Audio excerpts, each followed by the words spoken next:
You said you could see the future. Right. Tell me about that. Okay. You could see the future of dentistry. You believe that? I believe that. So my background is such that I've been in a number of other industries for 10 to 15 years. Okay.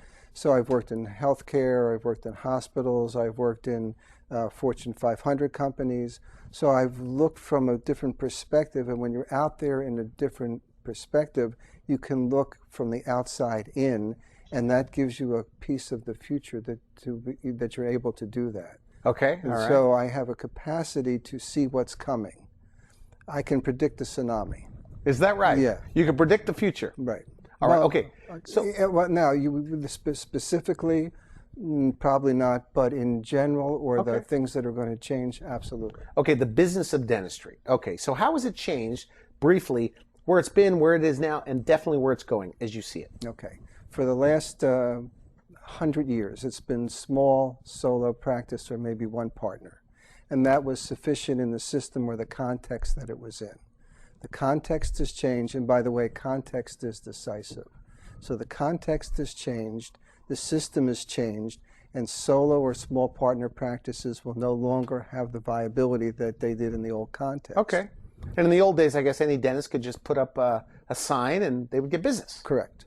And that's changing. That's changed. Okay. And so where it is today is what? Today is a mix where the dentists are holding desperately on to the past, hoping that things will get better, which they're not going to get better. Interesting. Okay, so the change is dramatic. It's irreversible. When was the last time you saw a payphone? It's been a while. Okay, well, what happened? It is outdated. Right. Same thing is going to happen in dentistry with solo practice. So what's going to occur is that the economy, the system is going to call for a much larger capacity to treat more patients at a better cost, which can't be done by solo practitioners. And you say they're hanging on to the past. Right. Elaborate on that. Like they're resistant to change. Well, we were in front of an audience, and I have a program called Future Strategies, which is preparing dentists for the future to give them the news about what's happening, about the systems, about the context, about the new competition, which is dramatic, by the way. Yeah. And I will tell you that the anger in the room is pretty significant. The volume of responses at Q&A are not. I don't get a lot of love, Randy, in this world. Are you one of these guys that actually has to tell them the truth, that if they want things to change, they have to change? Right. And they don't want to hear that? No, they do not. Well, some of them don't want to hear. Change causes upset. So people don't want to be upset.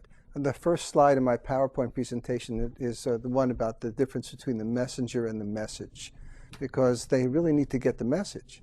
It's altered. It's changed. It's not going to go back to the way it was.